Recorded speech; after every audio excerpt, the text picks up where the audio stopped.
Hello students, welcome to my channel doctor Om Prakash. तो students, मैंने इससे पहले वाले प्रीवियस लेक्चर में आपको बताया था कि एनएमआर स्पेक्ट्रोस्कोपी, राइट, मतलब मैंने उसमें थोड़ा बहुत इंट्रोडक्शन दिया था और मैंने आपको ये बताया था कि यार इलेक्ट्रोमैग्नेटिक रेडिएशंस क्या होती हैं और इलेक्ट्रोमैग्नेटिक स्पेक्ट्रा क्या होता है। ठीक है, इलेक्ट्रोमैग्नेटिक रेडिएशन, एक पर्टिकुलर इलेक्ट्रोमैग्नेटिक रेडिएशन का स्पेक्ट्रोस्कोपी में क्या एप्लीकेशन है, क्या यूज है, और एक पर्टिकुलर स्पेक्ट्रा का या स्पेक्ट्रोस्कोपी का ऑर्गेनिक केमिस्ट्री या फिर रिसर्च में या फिर किसी भी अननोन कंपाउंड के डिटर्मिनेशन में क्या यूज है, ये सारी चीज़ें मैंने डिस्कस की थी, राइट।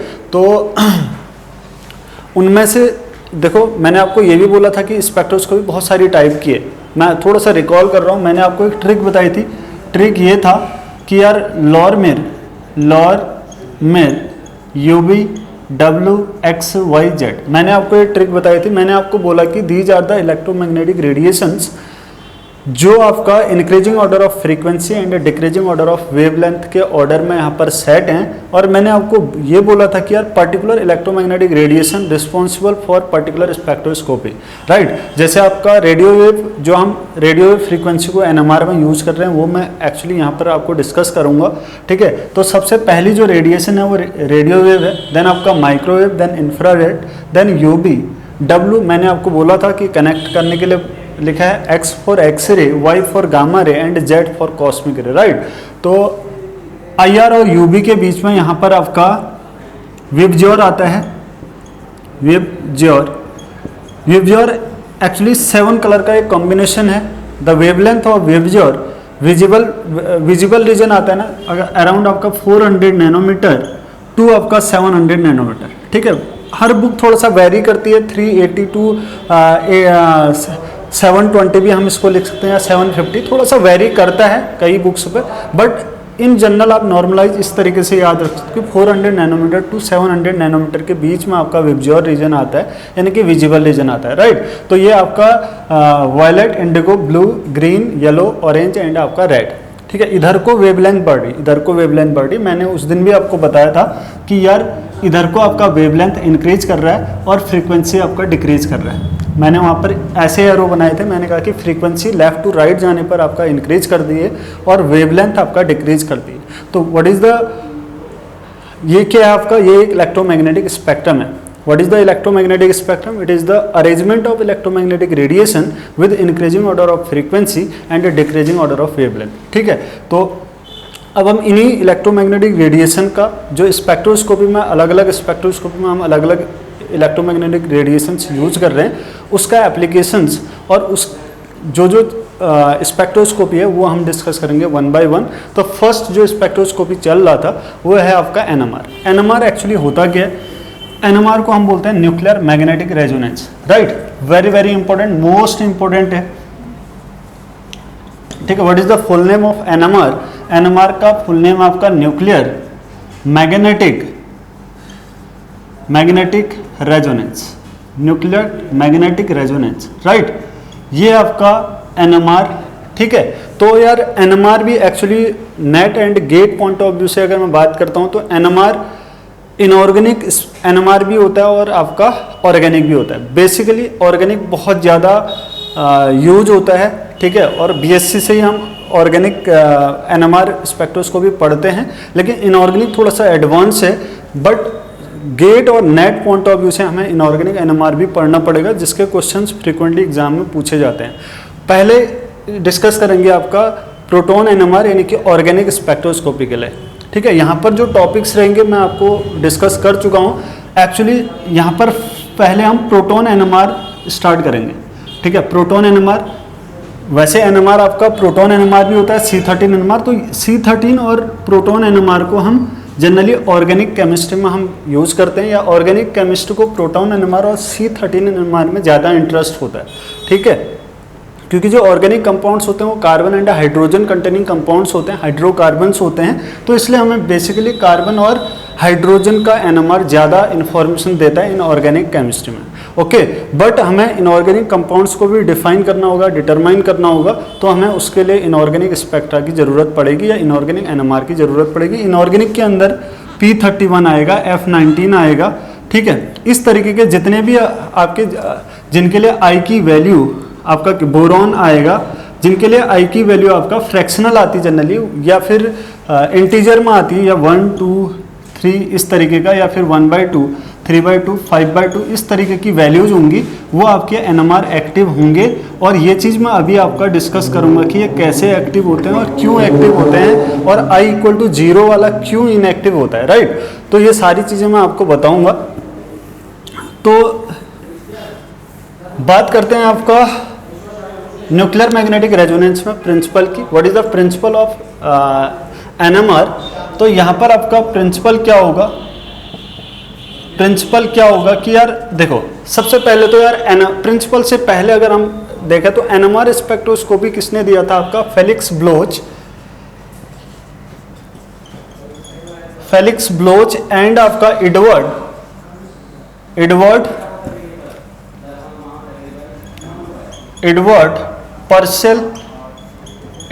पर्सेल ने दिया था आपका 1900 आपका 52 में, नहीं 1946 में, 1946 में, ठीक है। फेलिक्स ब्लोच एच, ये आपका अमेरिकन फिजिस्ट था, Felix Bloch and Edward Purcell from Harvard university, ठीक है। 1946 में इन्होंने एनएमआर इनॉन्स्टेट किया था, ठीक है।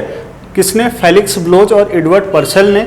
और इसमें FT NMR Fourier transform FT NMR introduce किया एनएमआर में। ये तो था NMR announced by Felix Bloch and Edward Purcell in 1946, ठीक है। And the introduction of Fourier transform, FT का मतलब होता है Fourier transform. The introduction of FT in NMR spectroscopy, NMR spectroscopy का जो आपका इंट्रोडक्शन हुआ, ये हुआ था आपका 1952 में, ठीक है। 1952 में आपका एफटी 1952 या फिर 1900 आपका 1970 में आपका एफटी एनएमआर का फॉरियर ट्रांसफॉर्म का एनएमआर में इंट्रोडक्शन हुआ था, ठीक है। जब तब से आपका वाइडली एनएमआर यूज किया जाता है for the determination of what organic and inorganic compounds, ठीक है। बहुत वर्सेटाइल टेक्निक है, बहुत डायनामिक टेक्निक होती है, ठीक है। एंड फेलिक्स ब्लोच और एडवर्ड पर्सेल को 1900 आपका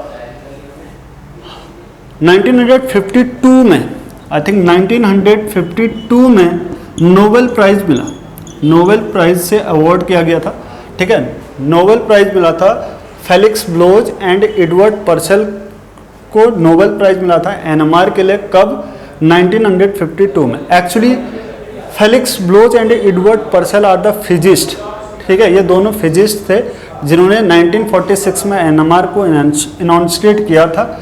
FT NMR Fourier transform introduction हुआ आपका 1970 में, और इस एनएमआर के लिए Felix Bloch and Edward Purcell ने नोबेल अवार्ड या नोबेल प्राइज को शेयर किया था इन 1952 में, राइट। तो अब क्या होता है आपका, कि भैया अब बात करेंगे हम प्रिंसिपल की, ठीक है। प्रिंसिपल एनएमआर का प्रिंसिपल क्या रहेगा, देखो एनएमआर में एक्चुअली क्या होता है कि जैसे प्रोटॉन की बात करें, 1H1 है, दिस इज द प्रोटॉन, ठीक है। तो अगर जब हम प्रोटॉन को मैग्नेटिक एनवायरनमेंट में रखते हैं तो proton act as a tiny magnet. जो प्रोटॉन होता है, प्रोटॉन आपका एक टाइनी मैग्नेट की तरह बिहेव करता है, ठीक है। ये किसकी तरह बिहेव करता है, आपका टाइनी मैग्नेट की तरह बिहेव करता है, बिकॉज इट इज हैविंग, इसमें इलेक्ट्रिक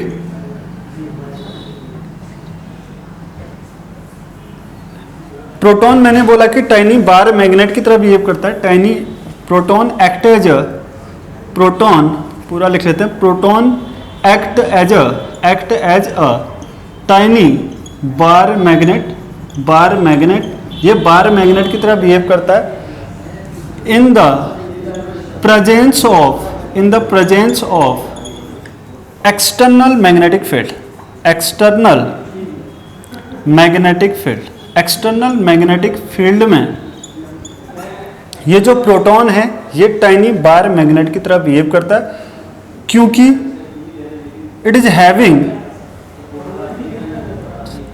एसोसिएटेड, क्या क्या एसोसिएट होता है आपका, proton, proton associated, associated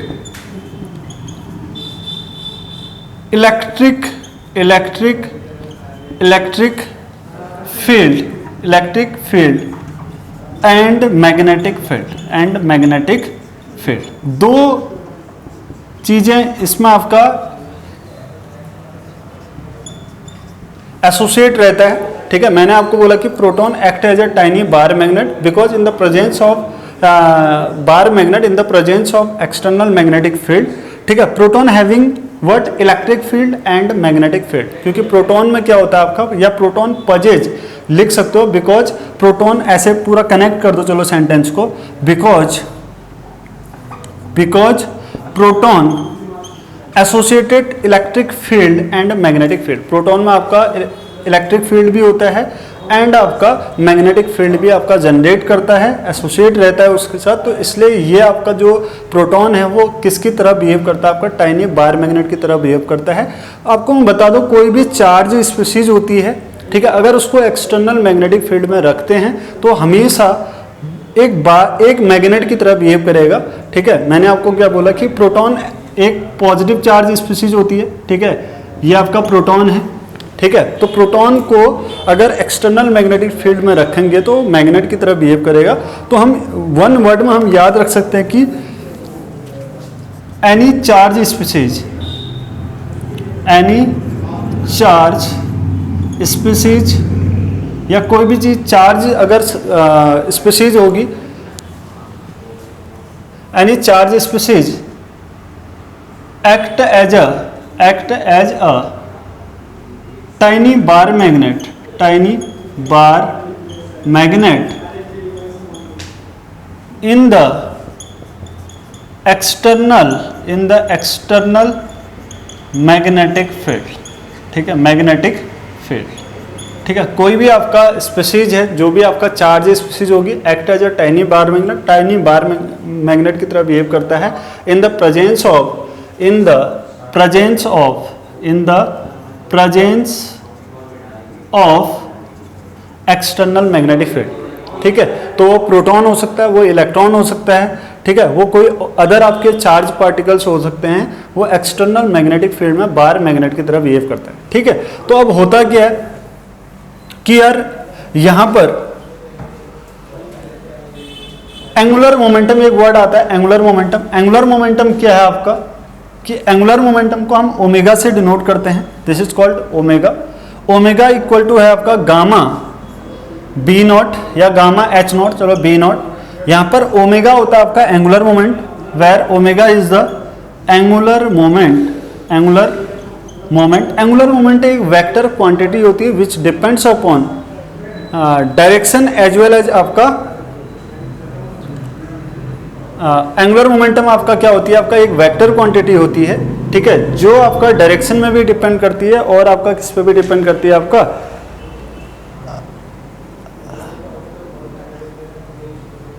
magnitude में, ठीक है। वेक्टर क्वांटिटी उसे कहते हैं जो आपका डायरेक्शन और मैग्नीट्यूड दोनों पे डिपेंड करता है। तो ये आपका एंगुलर मोमेंटम हो गया। एंगुलर मोमेंटम ओमेगा का फॉर्मूला होता है आपका गामा एच नॉट या gamma B not. What is B not, B not is the external magnetic field, यहाँ पर एक्सटर्नल मैग्नेटिक फील्ड होगा। ओमेगा मैंने आपको बोला कि क्या होता है, एंगुलर मोमेंटम होता है। और गामा क्या है, गामा है आपका गायरो मैग्नेटिक रेशियो, ये होगा आपका गायरो मैग्नेटिक रेशियो,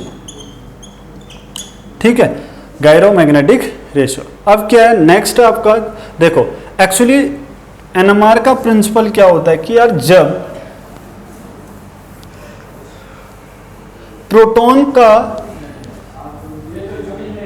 जो प्रोटॉन है, प्रोटॉन इंटरेक्ट करता है, क्योंकि स्पेक्ट्रोस्कोपी में क्या होता है, electromagnetic radiation interacted with matter, ठीक है, इलेक्ट्रोमैग्नेटिक रेडिएशन का इंटरेक्शन होता है मैटर के साथ। देन आपका स्पेक्ट्रा जनरेट होता है। तो यहाँ पर क्या होगा, कैसे हमें एनएमआर स्पेक्ट्रा मिलता है, जब प्रोटॉन का जो प्रिसिजनल फ्रीक्वेंसी है वो मैच करती है आपका आरएफ के साथ, या इंटरेक्शन होता है रेडियो फ्रीक्वेंसी के साथ इलेक्ट्रोमैग्नेटिक ऑसिलेटिंग, हम यूं कह सकते हैं what is the principle of NMR, ठीक है, when oscillating electromagnetic radiation interacted with precisional motion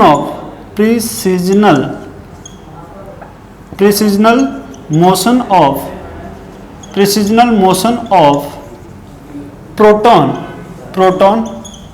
then it originate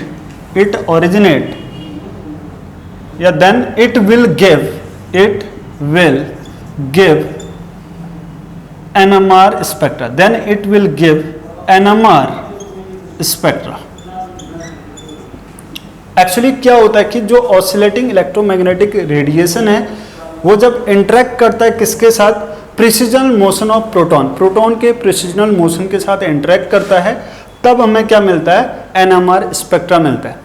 ठीक है, तो जो प्रोटॉन है, प्रोटॉन एक्सटर्नल, मैंने आपको बोला कि प्रोटॉन एक्सटर्नल मैग्नेटिक फील्ड में क्या करेगा, मोशन करेगा, मतलब टाइनी मैग्नेट की तरह बिहेव करता है। मान लो आपका ये है, देखो इसी चीज को मैं समझा रहा हूँ, ये आपका प्रोटॉन है, प्रोटॉन में क्या होता है आपका प्रोटॉन में आपका न्यूट्रॉन एंड आपका प्रोटॉन्स होंगे, हाँ ये तो ओनली प्रोटॉन है, ठीक है, कोई आपका स्पीशीज है, कोई न्यूक्लियस है, उस न्यूक्लियस में मैग्नेटिक फील्ड, मैग्नेटिज्म किससे जनरेट हो सकता है आपका, N+P से, मतलब स्पिन एक्टिव न्यूक्लियस होते हैं ना, चलो मैं इसको बाद में बताऊंगा, फिलहाल आप इसको देखो, ये मान लो कोई न्यूक्लियस है, NMR एक्टिव न्यूक्लियस, ठीक है, ये न्यूक्लियस है, आपने इसमें क्या किया, ये इसका साउथ पोल है, ये नॉर्थ है, ठीक है, इस तरीके से स्पिन कर रहे हैं, तो इसका क्या होगा, अपने रोटेशन से स्पिन मोशन होता है, this is called spinning motion, ये आपका स्पाइनिंग मोशन हो गया स्पिन की वजह से, ठीक है। दूसरा ये है कि ये तो स्पिन मोशन है, अगर यही चीज नॉर्थ एंड साउथ, ये तो स्पाइनिंग मोशन है, this is called spinning motion, और यहां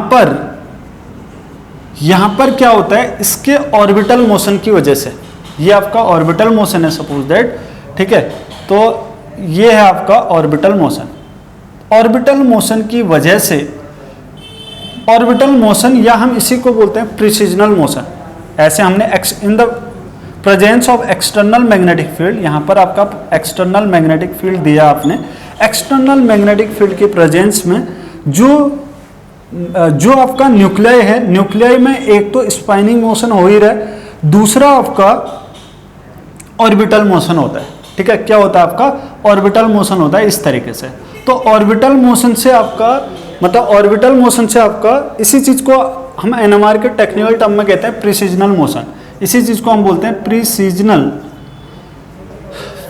मोशन, PRECESSTIONAL, प्रिसिजनल मोशन। प्रिसिजनल मोशन कैसे जनरेट हुआ, फिर जब हमने मैग्नेट को या आपका न्यूक्लियाई को एक्सटर्नल मैग्नेटिक फील्ड में रखा, तो उसमें दो तरीके से आपका मोशन जनरेट हुआ, एक तो स्पिन की वजह से स्पाइनिंग मोशन, और दूसरा आपका क्या है, प्रिसिजनल मोशन या ऑर्बिटल मोशन। आपको मैं एक इंपॉर्टेंट चीज बता रहा हूं, यहां पर जो स्पाइनिंग मोशन होता है ये ऑलवेज कांस्टेंट होता है, आप यहां पर नोट लिख सकते हैं, ठीक है, नोट ये होगा, स्पाइनिंग मोशन या स्पाइनिंग जो फ्रीक्वेंसी होती है वो ऑलवेज कांस्टेंट होती है, spinning motion is constant, spinning motion always आपका क्या रहता है, कांस्टेंट रहता है, जबकि जो प्रिसिजनल मोशन है, वाइल प्रिसिजनल मोशन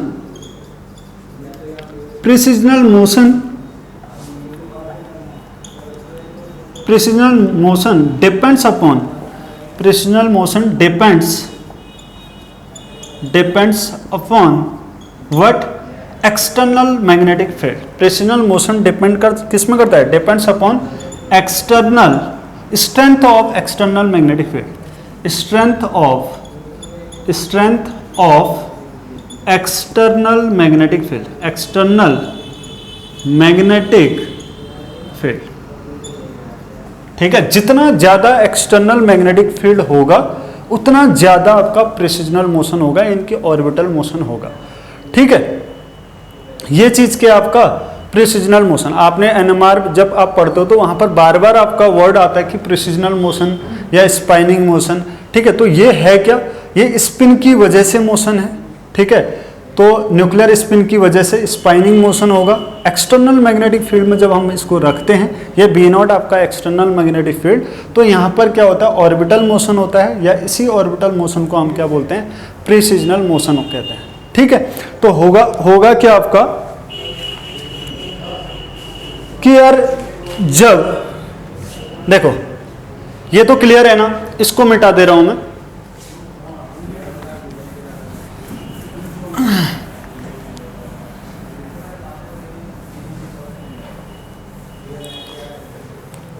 देखो ये आपका, मैंने आपको बोला कि omega equal to gamma B not. Omega यहां पर क्या है आपका एंगुलर मोमेंटम है, बी नॉट होता है आपका एक्सटर्नल मैग्नेटिक फील्ड, और गामा क्या है आपका गायरो मैग्नेटिक रेशियो। ठीक है, तो अब नेक्स्ट है आपका लार्मर फ्रीक्वेंसी, यहां पर लिख सकते हो आप लार्मर इक्वेशन क्या होगी एनएमआर के, Larmor equation for NMR Larmor equation क्या होती है आपका, nu equal to gamma B not upon 2 pi. ये होता है आपका Larmor equation for NMR, and gamma B not, यही चीज अगर इधर चले जाएगा तो gamma B not equal to 2 pi nu. ठीक है, ये इक्वेशन आपका नेक्स्ट आ गई। देखो यहां पर मैंने आपको बोला कि गामा क्या होता है, गायरो मैग्नेटिक रेशियो होता है, बी नॉट क्या है एक्सटर्नल मैग्नेटिक फील्ड, 2 पाई कांस्टेंट होता है, न्यू आपका फ्रीक्वेंसी है। ठीक है, अब जो आपका गामा है, ये जो गामा होता है, गामा आपका गायरो मैग्नेटिक रेशियो, इसका फॉर्मूला क्या होगा आपका 2 पाई म्यू अपॉन आपका H I. Very very important, ये जो फॉर्मूला है वो बहुत ज्यादा इंपॉर्टेंट, मोस्ट इंपॉर्टेंट। देखो एनएमआर में गामा बहुत बार पूछा जाता है, what is gamma, gamma is the 2 pi mu upon आपका एच आई। ठीक है, ये क्या आपका 2 पाई म्यू अपॉन आपका एच आई, और न्यू क्या है gamma B not upon 2 pi, और gamma B not equal to ये 2 पाई न्यू हो जाएगा, और गामा इक्वल टू होता है आपका 2 पाई म्यू अपॉन आपका एच आई। तो व्हाट इज द गामा, यानी कि what is gyromagnetic ratio, it is the ratio between mu upon आई। ये आई यहां पर होता है स्पिन एक्टिव न्यूक्लियर या न्यूक्लियर स्पिन। आई क्या आपका, आई इक्वल टू होता है आपका न्यूक्लियर क्वांटम नंबर, हम न्यूक्लियर क्वांटम नंबर भी कह सकते हैं आई को। ठीक है, आई होता है आपका न्यूक्लियर क्वांटम नंबर, और म्यू है आपका जो न्यूक्लियर का इफेक्टिव मैग्नेटिक मोमेंट है। म्यू क्या होगा आपका मैग्नेटिक मोमेंट ऑफ न्यूक्लियर। ठीक, मैग्नेटिक मोमेंट ऑफ प्रोटॉन, तो या न्यूक्लियर कह सकते हैं, कोई कुछ भी हो सकता है। तो म्यू इक्वल टू लिख लो आप यहाँ पर, mu equal to magnetic moment of proton. ठीक है, और ये आपका H हो गया, what is H is the Planck constant. ठीक, 2 pi is the constant. Gamma हो गया आपका gyro magnetic ratio,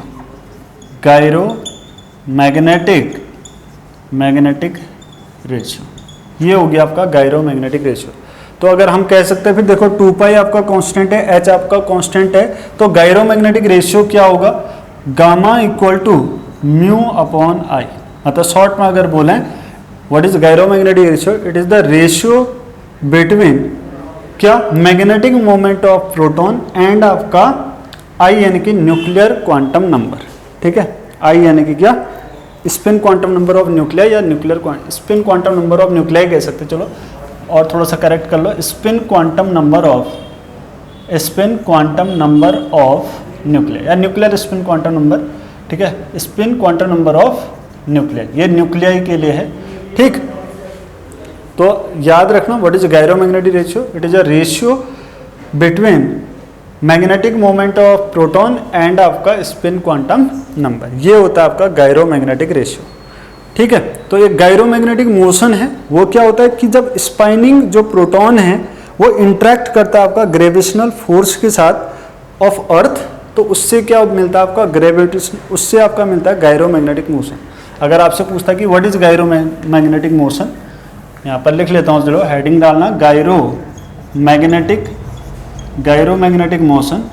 gyromagnetic motion क्या होता है, गायरोमैग्नेटिक मोशन होगा आपका spin off proton, write down, spin off proton interact with spin off proton interact with किसके साथ, gravitational force of gravitational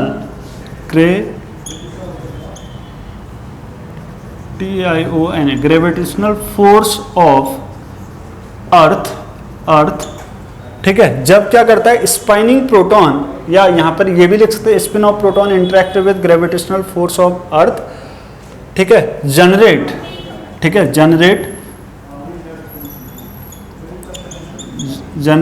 what, gyromagnetic motion, magnetic motion, ठीक है, gyromagnetic motion. तो व्हाट इज गायरोमैग्नेटिक मोशन, आप यूं भी कह सकते हैं जो स्पाइनिंग प्रोटॉन है वो जब इंटरेक्ट करता है, स्पाइनिंग प्रोटॉन आपका इंटरेक्ट करेगा जब ग्रेविटेशनल फोर्स ऑफ किससे, अर्थ से, तो वो जनरेट करता है क्या, या प्रोड्यूस व्हाट, गायरोमैग्नेटिक मोशन। तो मेरे ख्याल से सारे टेक्निकल टर्म्स अगर आपको समझ आ गए होंगे, ठीक है। मैंने आपको बोला कि गायरोमैग्नेटिक मोशन क्या होता है, स्पाइनिंग प्रोटॉन क्या जनरेट करता है, प्रीसिजनल मोशन या प्रीसिजनल फ्रीक्वेंसी। जब प्रीसिजनल फ्रीक्वेंसी आपका किससे, ग्रेविटेशनल फ्रीक्वेंसी से मैच करती है या इंटरेक्ट करती है, उससे आपका गायरोमैग्नेटिक मोशंस जनरेट होते हैं, राइट। तो अब आपका नेक्स्ट होगा आपका क्या, नेक्स्ट होगा कि यार कैसे आपका सिग्नल्स जनरेट होते हैं, ठीक है। तो सिग्नल कैसे जनरेट होते हैं, कैसे स्पेक्ट्रा प्रोड्यूस होता है। देखो एक्चुअली एनएमआर का जो प्रिंसिपल है, ये प्रिंसिपल के अंदर ही है सारा, कि कैसे आपका सिग्नल्स आते हैं। सपोज दैट आपने क्या किया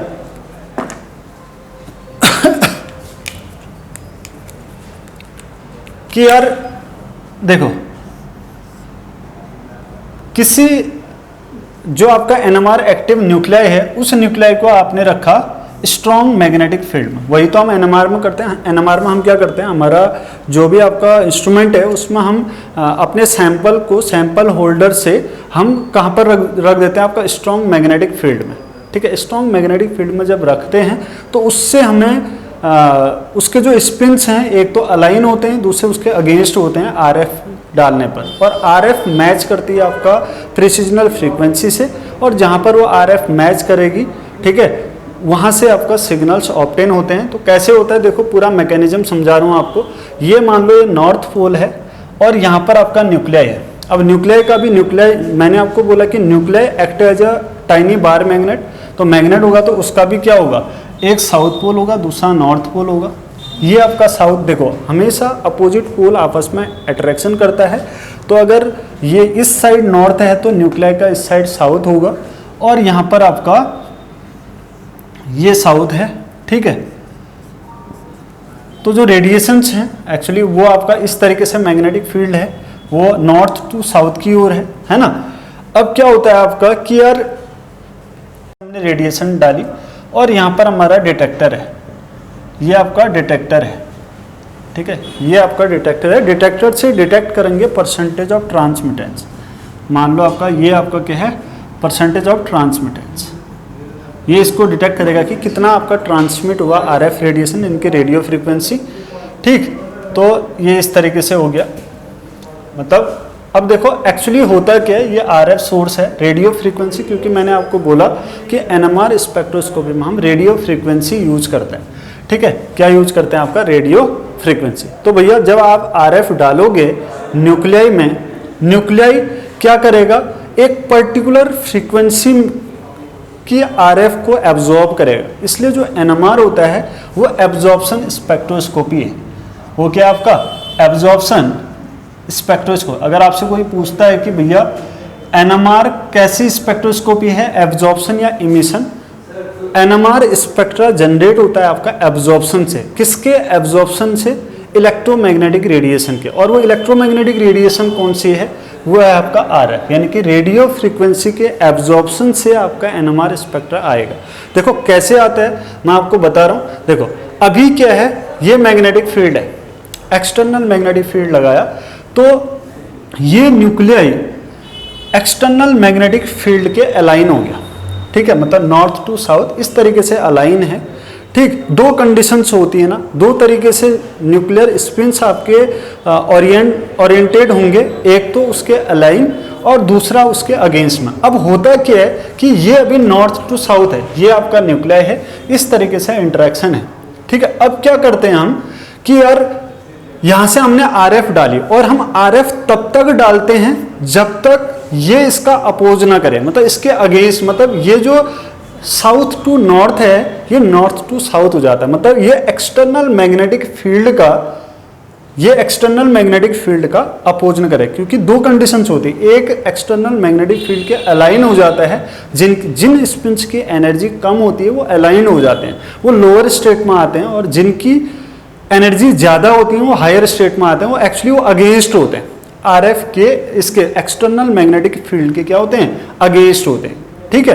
तो क्या होता है कि हमने RF डाला, RF हम डालते रहे, मान लो वो 300, जस्ट इसको ऐसे समझ सकते हैं कि यार हमने इतनी एनर्जी देनी है कि यार ये जो स्पिन्स हैं ये अपोजिट हो जाए, ठीक है। मान लो आपने 100 दी, मैच नहीं हुआ इसके, क्योंकि इसके भी कुछ क्या है, प्रिसिजनल मोशन है, ठीक है। तो आपने RF डाली, क्योंकि ऑसिलेटिंग इलेक्ट्रोमैग्नेटिक रेडिएशन आपने डालनी है। स्पेक्ट्रा आपको तभी मिलेगा जब प्रिसिजनल मोशन, जो आपका मैग्नेटिक जो मैग्नेटिज्म यहाँ जनरेट हुआ, जो ऑर्बिटल मोशन की वजह से प्रिसिजनल मोशन हो रहा है, इसके प्रिसिजनल फ्रीक्वेंसी और जो ऑसिलेटिंग इलेक्ट्रोमैग्नेटिक रेडिएशन की फ्रीक्वेंसी है, जब मैच करेगी तभी आपका NMR स्पेक्ट्रा आएगा, ठीक है। यानी कि आपने 100 जूल या कुछ ऐसे एनर्जी डाली, मान लो रेडिएशन डाली उस इतने पावर की, तो उसमें आपका ये इसके अपोजिट नहीं हुए, ठीक है, एक्सटर्नल मैग्नेटिक फील्ड के, तो तब भी कुछ नहीं होगा, एब्जॉर्प्शन नहीं होगा। मतलब ये ऐसा नहीं होता है कि 50 में भी एब्जॉर्ब कर लिया, 100 में भी एब्जॉर्ब कर लिया, ये जहां पर मैच करेगा वहीं पर एब्जॉर्प्शन होगा। मान लो 300 जूल में अगर ये एब्जॉर्ब कर रहा है सपोज दैट, तो वहीं पर एग्जैक्टली वहीं पर मैच करेगा और वहीं पर आपका स्पेक्ट्रा मिलेगा। ऐसा नहीं कि पहले 50 किया, फिर 100 किया, फिर 150 किया, फिर 200 किया, ऐसा नहीं होता है, ठीक है। तो RF की स्ट्रेंथ आप बढ़ाते रहोगे, यहाँ से RF आपने बढ़ाया, ठीक है, RF की फ्रीक्वेंसी बढ़ाते गए, और यहाँ पर आप चेक करते रहोगे, तो ये क्या होता है, जैसे ही मान लो यहाँ पर 300 जूल में या ऐसे आपका RF मैच कर रहा है, तो ये जो सारे स्पिन्स हैं ये क्या हो जाएंगे, आपके अलाइन हो जाएंगे। मतलब पहले तो अलाइन थे, अभी अपोजिट हो जाएंगे, इसके अगेंस्ट हो जाएंगे, इसके क्या हो जाएंगे, अगेंस्ट हो जाएंगे। यहाँ पर आपका ये नॉर्थ है तो ये आपका साउथ हो जाएगा, और ये आपका नॉर्थ हो जाएगा। ये क्या हो गया, ये इसके अगेंस्ट हो गया, ये क्या हो गया आपका अगेंस्ट हो गया, ठीक है। इस तरीके से आपका ये अगेंस्ट हो गया स्पिन, किसके, एक्सटर्नल मैग्नेटिक फील्ड के।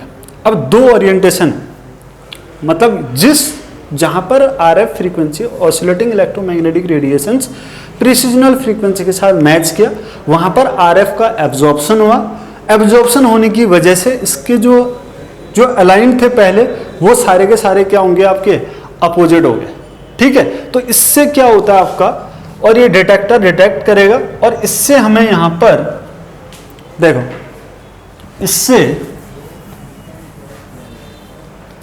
इससे हमें दो चीजें यहां पर मिली। देखो मान लो ये फ्री आपका न्यूक्लियाई था, फ्री न्यूक्लियाई था, आप इसको फ्री न्यूक्लियाई मान लो, ठीक है, तो यहाँ से दो स्टेट्स आई, एक यहाँ पर न्यूक्लियर स्पिन्स इसके अलाइन थे, ठीक है, इट इज अलाइन, यानी कि एच नॉट के क्या है, अलाइंड है, ये अलाइंड वाली कंडीशन है,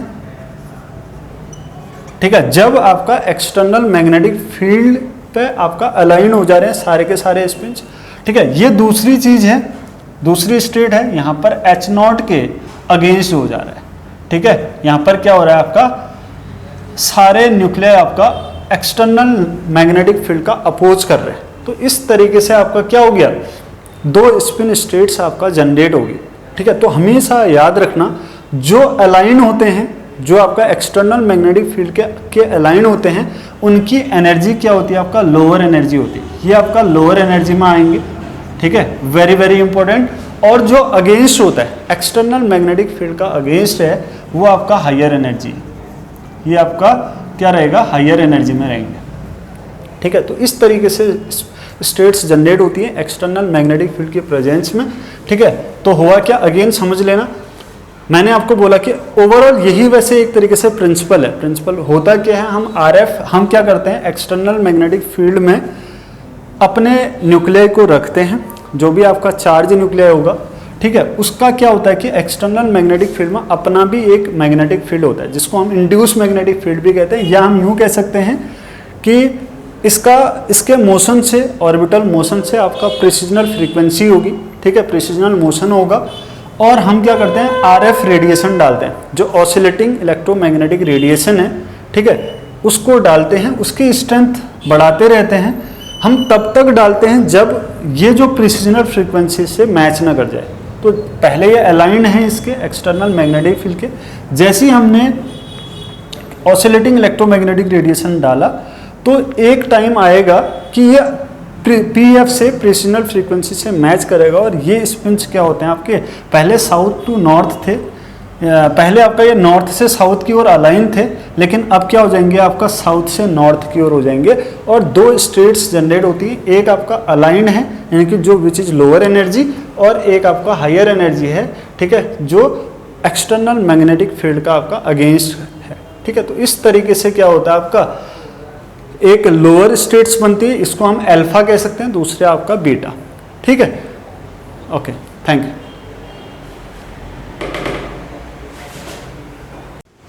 ठीक है, तो अब है आपका एनर्जी ट्रांजिशन। एनर्जी ट्रांजिशन मतलब कैसे आपका ट्रांजिशन होता है। मैंने आपको बोला था कि दो स्पिन स्टेट्स मिलती हैं, एक आपका अल्फा, दूसरा आपका बीटा, या एक लोअर एनर्जी, दूसरा आपका हायर एनर्जी, राइट। तो एनर्जी ट्रांजिशन कैसे होता है, यानी कि एनएमआर में ट्रांजिशंस कैसे मिलते हैं, तो आप यहाँ पर लिखना, write down, if proton precessional frequency, if proton प्रिसिजनल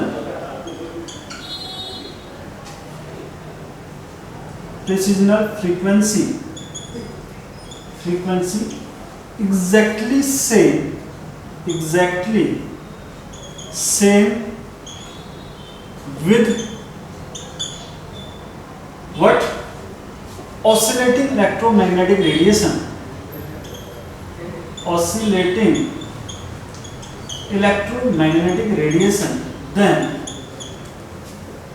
then मैंने क्या लिखा, देखो, if proton precessional frequency exactly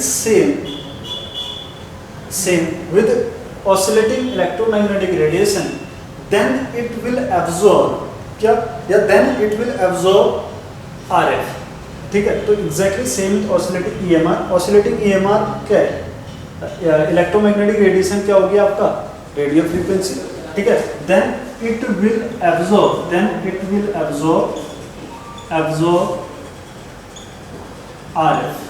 RF, ठीक है। तो उस केस में क्या होगा, आपका RF आपका एब्जॉर्ब होगा, and resonance takes place,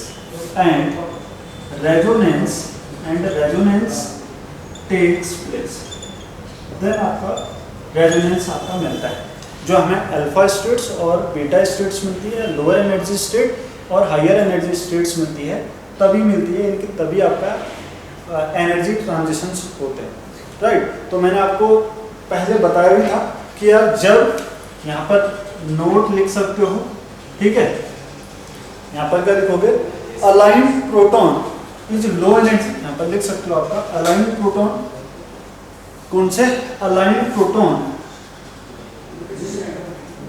aligned proton, aligned proton is low energy, is low energy level, is low energy level, ठीक है। और नेक्स्ट क्या हो गया, अपोजिट, जो आपके अपोजिट जो प्रोटॉन्स होंगे, ठीक है, प्रोटॉन विल अपोज्ड, ऐसे लिख सकते हो, proton will opposed the external magnetic field, the external magnetic field, magnetic field, जो प्रोटॉन एक्सटर्नल मैग्नेटिक फील्ड का अपोज करते हैं वो कहाँ होंगे आपका, is high energy level, is high energy level, is high energy level, ठीक है। तो देखो भैया क्या है, मैंने आपको बोला कि यार एनर्जी ट्रांजिशंस कैसे होते हैं, जब प्रेसिजनल फ्रीक्वेंसी मैच करती है इलेक्ट्रोमैग्नेटिक रेडिएशन से, तो एग्जैक्टली आपका आरएफ यानी कि इलेक्ट्रोमैग्नेटिक जो रेडियो फ्रीक्वेंसी है ये आपका एब्जॉर्ब होता है, it will absorb RF and resonance takes place, और रेजोनेंस आपका मिलता है, ठीक है, यानी कि इस तरीके से आपका एक ये अल्फा स्टेट होगा, दूसरा आपका बीटा स्टेट्स होगा, राइट। अब नेक्स्ट आपका न्यूक्लियर स्पिन्स, नेक्स्ट क्या आपका न्यूक्लियर स्पिन और न्यूक्लियर मैग्नेटिक मोमेंट कह सकते हैं। यार न्यूक्लियर स्पिन स्टार्ट करते हैं, देखो कौन कौन से एनएमआर एक्टिव न्यूक्लियर होता है, वेरी वेरी इंपॉर्टेंट, ठीक है। नेक्स्ट आपका क्या, न्यूक्लियर स्पिन्स, नेक्स्ट हेडिंग रहेगी nuclear spin. Nuclear spin actually कब कोई न्यूक्लियर एनएमआर एक्टिव होगा, ठीक, ये बहुत इंपॉर्टेंट है। एक्चुअली क्या होता है देखो कि यार जो प्रोटॉन्स या आपके इलेक्ट्रॉन्स होते हैं, या हम यूँ कह सकते हैं कि यार न्यूक्लियर स्पिन के लिए इनके, देखो कोई न्यूक्लियर आपका आई पे डिपेंड करता है, न्यूक्लियर स्पिन इनके आई की वैल्यू पे डिपेंड करता है कि यार वो एनएमआर एक्टिव होगा या आपका एनएमआर इनएक्टिव होगा, ठीक है, किसकी वैल्यू में, आई की वैल्यू में। अब देखो जो आपके प्रोटॉन या इलेक्ट्रॉन्स होते हैं, या जो आपकी जनरली चार्ज पार्टिकल्स होते हैं, ठीक है, या इलेक्ट्रॉन प्रोटॉन न्यूट्रॉन, इनको हम क्या भी कहते हैं आपको, फर्मियॉन्स, क्या कहते हैं आपका, फर्मियॉन्स। और फर्मियॉन्स की जो आई की वैल्यू होती है वो ऑलवेज क्या होती है आपका, फ्रैक्शनल होते हैं, fermions are fractional, fermions are what, ये आपके होते हैं fractional, very very important. Fermions क्या होते हैं आपके, फ्रैक्शनल होते हैं।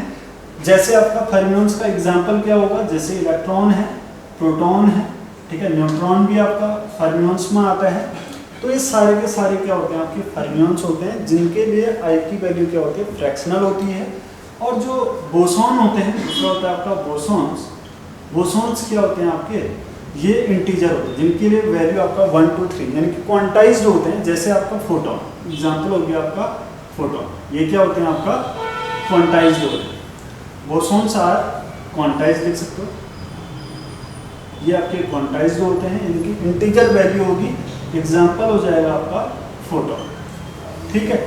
तो यानी कि मैंने आपको बोला कि यार न्यूक्लियर स्पिन के जो एनएमआर एक्टिव न्यूक्लियस होते हैं वो आई पे डिपेंड करते हैं, और जो आई होता है वो जनरली आपका चार्ज पार्टिकल के लिए आपका फ्रैक्शनल होता है, राइट। तो एक्चुअली होगा क्या,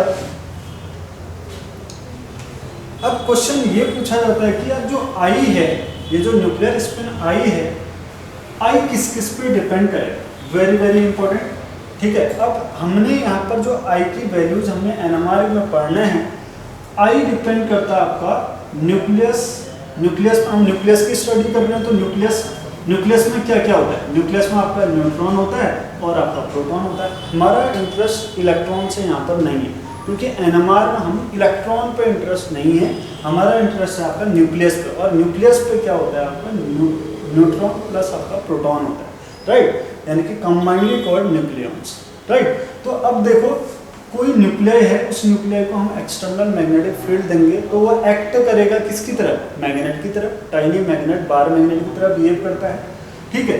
अब क्वेश्चन ये अराइज होता है कि यार क्या न्यूक्लियस में, देखो प्रोटॉन तो क्या है, प्रोटॉन तो हमें पता है कि प्रोटॉन के लिए 1/2 होता है, या प्रोटॉन तो आपका चार्ज पार्टिकल है। मैंने आपको बोला कि यार टाइनी बार मैग्नेट वही होता है जिसका अपना कोई चार्ज होगा, कोई चार्ज स्पीशीज अगर मोशन करेगी तो इलेक्ट्रिक फील्ड या मैग्नेटिक फील्ड आपका जनरेट करेगी।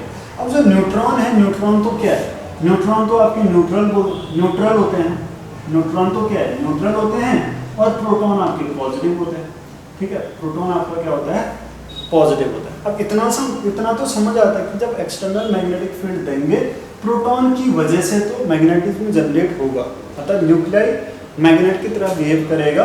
लेकिन न्यूट्रॉन तो न्यूट्रल होते हैं, मतलब न्यूट्रॉन को यहाँ पर रोल नहीं होना चाहिए। लेकिन हम एनएमआर में न्यूक्लियर स्पिन जो आई की वैल्यू है वो डिपेंड करती है किस पे, I depends upon number of neutron, number of proton and आपका न्यूट्रॉन, इस पे डिपेंड करती है।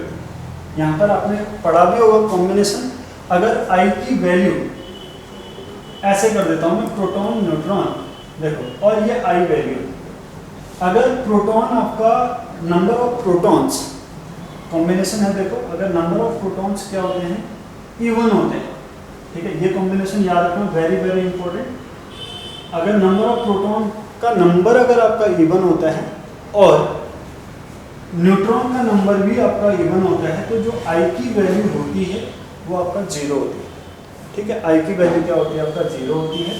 अगर प्रोटॉन आपका ऑड है और न्यूट्रॉन आपका इवन है, या यहाँ पर दो कॉम्बिनेशन बन सकते हैं, एक ऑड इवन, दूसरा आपका इवन ऑड। कोई एक ऑड है और दूसरा इवन है, तो उस केस में इसकी जो आई की वैल्यू होती है वो आती है आपका फ्रैक्शनल।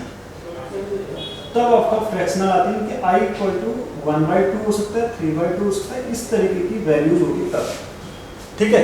नेक्स्ट कंडीशन ये है कि यार जब प्रोटॉन भी ऑड हो और न्यूट्रॉन भी आपके ऑड हो, तब जो आई की वैल्यू आती है वो आती है 1, 2, 3, ठीक है। अब क्वेश्चन अराइज होता है कि कब आपका एनएमआर एक्टिव होगा। तो मैं आपको बता दूं कि यार जब ऑड इवन या इवन ऑड वाला कॉम्बिनेशन होता है तो आई की वैल्यू फ्रैक्शनल आती है, और हम कहते हैं कि एनएमआर के लिए जो आई है, ठीक है, जो आपका न्यूक्लियर स्पिन आई है, इस आई की वैल्यू क्या होनी चाहिए, फ्रैक्शनल होनी चाहिए। यानी कि ऐसा कॉम्बिनेशन क्या होगा, आपका एनएमआर एक्टिव होगा। ऐसा कॉम्बिनेशन क्या होगा, एनएमआर एक्टिव होगा। और नेक्स्ट कंडीशन ये कि जब ऑड प्रोटॉन भी ऑड है, न्यूट्रॉन भी ऑड है, तब भी क्या होता है, तब आई की वैल्यू 1, 2, 3 आती है, और ऐसे न्यूक्लियाई भी आपके क्या होते हैं, एनएमआर एक्टिव होते हैं, ठीक है। अभी मैं बताऊंगा कि ये कैसे एनएमआर एक्टिव होते हैं, ठीक है। नेक्स्ट है आपका इवन का कॉम्बिनेशन। जब भी प्रोटॉन का नंबर इवन होगा और न्यूट्रॉन का नंबर इवन होता है, तब ये आपका एनएमआर इनएक्टिव होता है। तब ये आपका क्या होता है, एनएमआर इनएक्टिव होता है। वेरी वेरी इंपॉर्टेंट, ठीक है भैया। ये पूछा जाता है आपसे, मेरे से इंटरव्यू में पूछा गया था एक बार कि यार प्रोटॉन मतलब कोई एनएमआर एक्टिव कब होगा न्यूक्लियाई, ठीक है। तो मैंने बोला कि भाई आई जब आपका इवन होगा तो एनएमआर इनएक्टिव होगा। जब आई आपका आई मतलब प्रोटॉन और न्यूट्रॉन का नंबर ऑड इवन या इवन ऑड का कॉम्बिनेशन में होगा तो उसके लिए आई की वैल्यू फ्रैक्शनल होगी, तब आपका एनएमआर एक्टिव होगा।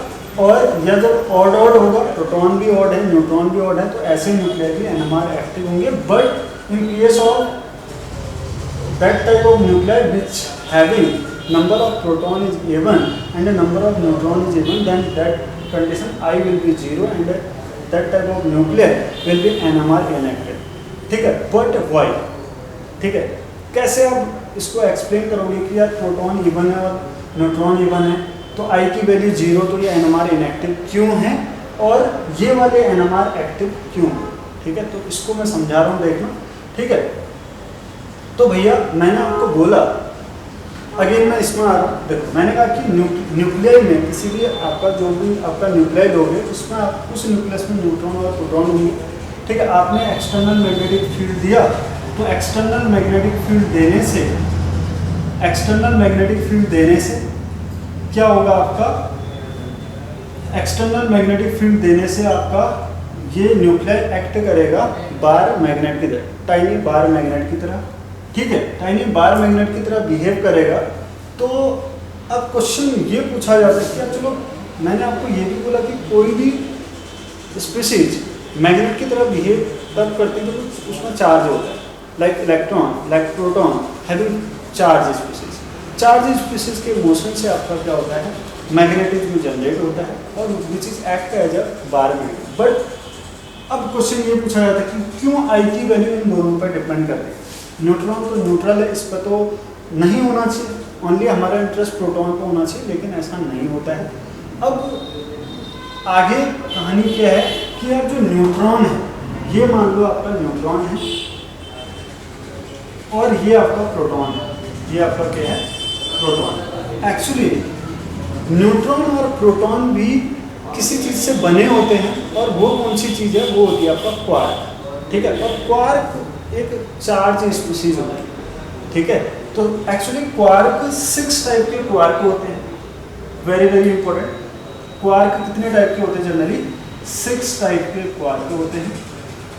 फर्स्ट है आपका, देखो 6 टाइप के क्वार्क होते हैं, एक टॉप होता है, बॉटम होता है, एंड अप होता है, डाउन होता है, ठीक है, और स्ट्रेंज होता है, और चार्म होता है, स्ट्रेंज और आपके चार्म।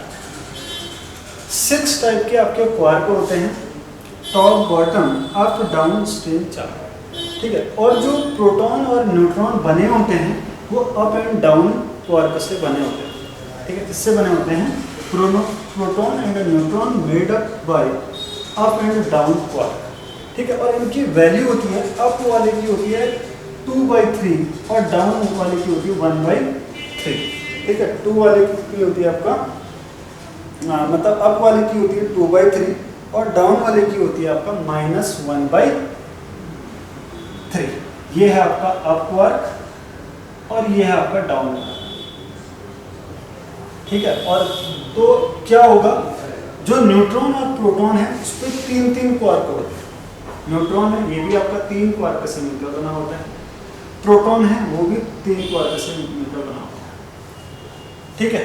तो वो 3 क्वार्क कौन कौन से होंगे, जो न्यूट्रॉन होगा, न्यूट्रॉन आपका, न्यूट्रॉन में क्या होते हैं, प्रोटॉन में देख लो, प्रोटॉन में 2 अप होते हैं और 1 डाउन होता है, जबकि न्यूट्रॉन में 2 डाउन होते हैं और 1 आपका अप होता है, ठीक है। 2 डाउन होते हैं और 1 आपका अप होता है, ठीक है। मैंने आपको बोला कि यार अप वाले की वैल्यू 2/3 है और डाउन वाले की वैल्यू -1/3। तो क्या होगा देखो, तो न्यूट्रॉन का टोटल चार्ज देखते हैं भैया। मैंने बोला कि डाउन वाले का क्या है, -1/3 और अप वाले का क्या है, 2/3। तो चार्ज ऑफ न्यूट्रॉन देख रहे हैं, तो 2/3 -1/3 -1/3, ठीक है। तो अगर हम इसको ओवरऑल ऐड अप करते हैं, 2/3 1/3 एंड आपका 1/3, तो ये हो जाता है आपका 0। न्यूट्रॉन क्या हो जाएगा आपका 0, इसका ओवरऑल चार्ज क्या हो गया आपका 0 हो गया। जबकि प्रोटॉन के केस में देखो, प्रोटॉन में क्या है, 2 अप है, 2/3 प्लस 2/3 -1/3, ठीक है। और ये इक्वल टू क्या आया, कैलकुलेट करोगे तो ये आ गया आपका 1, यानी कि प्रोटॉन में +1 चार्ज होता है और न्यूट्रॉन आपके न्यूट्रल होते हैं। न्यूट्रॉन क्या होते हैं, न्यूट्रल होते हैं। अब देखो क्या समझ आया हमारे, मैंने क्यों बताया कि यार ये और ये सारी चीज़ें कहाँ से प्रूव होती हैं, ये होती हैं क्वांटम मैकेनिक्स।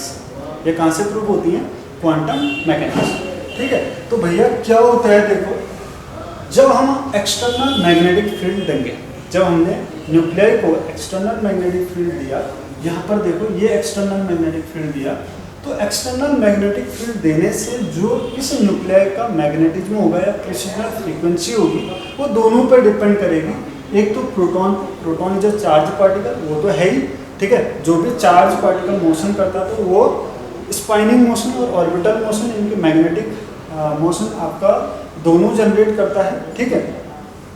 और दूसरा न्यूट्रॉन, न्यूट्रॉन की वजह से भी क्या हो रहा है आपका मैग्नेटिज्म जनरेट हो रहा है। कैसे देखो, क्योंकि neutron itself made up by charge particle. जब हम मैग्नेटिक फील्ड दे रहे हैं तो यार न्यूट्रॉन भी तो किससे बना है, क्वार्क से बना है।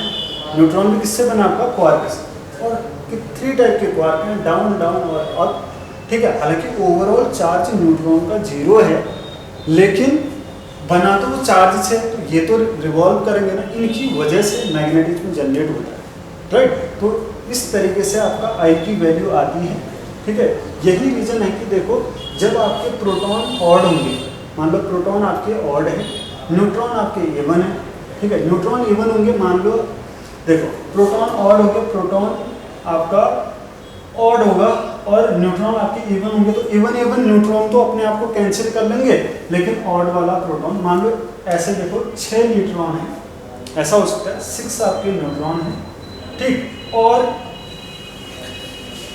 इवन, ठीक है, और 7 आपके प्रोटॉन है, 7 आपके प्रोटॉन है, 6 आपके न्यूट्रॉन है। देखो 6 न्यूट्रॉन तो अपने आप को ही न्यूट्रल कर दिया, लेकिन पेयर में न्यूट्रल हो जाएगा, एक दूसरे को कैंसिल कर देंगे। और 7 प्रोटॉन में 6 तो कैंसिल हो गए, 3 पेयर बन गए, कैंसिल कर देंगे, लेकिन एक बच गया ना, एक प्रोटॉन की वजह से यहाँ पर क्या आएगा, चार्ज आएगा और उसकी वजह से मैग्नेटिज्म जनरेट होगा, ठीक है। तो ऑड और इवन में क्या हो रहा है आपका, आई की वैल्यू फ्रैक्शनल आएगी, ठीक है। तो इवन और ऑड, इवन और ऑड में वही प्रोटॉन का नंबर अगर इवन है और न्यूट्रॉन का नंबर आपका ऑड है, तब भी क्या होगा, देखो ये 6 यानी कि पेयर में कैंसिल हो जाएंगे और यहाँ पर आपका 6 तो कैंसिल हो गए, ठीक है, क्योंकि 7 है, 6 तो कैंसिल हो जाएंगे, अब 1 बचेगा। और उसमें भी क्या होगा आपका ऑड, यानी कि एक पार्टिकल बचेगा, तो एक चार्ज बचेगा, तो और वो क्या होगा आपका, जब कैंसिल नहीं हो रहा है तो ये आपका 3/2 या फिर ऐसे फ्रैक्शनल में आ जाएगा। तब हमेशा ऑड इवन का कॉम्बिनेशन क्या देता है, आई की वैल्यू फ्रैक्शन में देता है, 1/2, 3/2 या 5/2, 7/2, इस तरीके से। जबकि ऑड में देख, ऑड में क्या होगा, ऑड में ये होता है आपका कि यार देखो प्रोटॉन भी आपके ऑड है, प्रोटॉन भी आपके मान लो 7 है और न्यूट्रॉन भी आपके 7 है।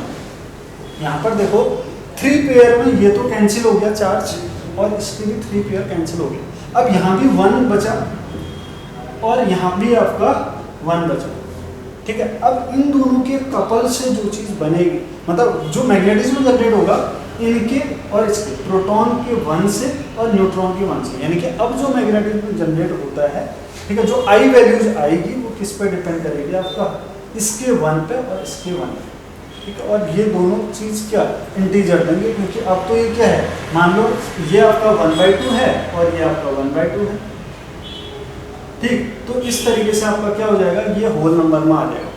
तो क्या होता है, इसलिए जो आई की वैल्यू है, आई की वैल्यू अगर ऑड है तो ये 1 2 3 आएगा, इवन ऑड या ऑड इवन का कॉम्बिनेशन है तो ये फ्रैक्शनल आएगा।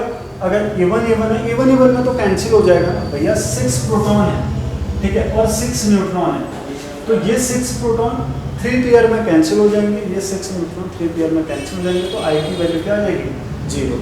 तो जो एक्सटर्नल मैग्नेटिक फील्ड देने के बाद भी ये मैग्नेट की तरह बिहेव नहीं करता है, ठीक है। ये क्या मैग्नेट की तरह, टाइनी मैग्नेट की तरह बिहेव नहीं करेगा। अगर वो खुद मैग्नेट की तरह बिहेव नहीं कर रहा है तो ना ही वो उसके अलाइन होगा, ना ही वो अपोज करेगा। तो इसलिए ये क्या होता है, ऐसे न्यूक्लियर जिनमें आई की वैल्यू 0 आती है वो NMR इनएक्टिव होते हैं, जबकि आई की वैल्यू जब आपका फ्रैक्शनल आती है या आपका इंटीजर में आती है, वो आपका क्या करेंगे, आपका NMR एक्टिव न्यूक्लियर, राइट।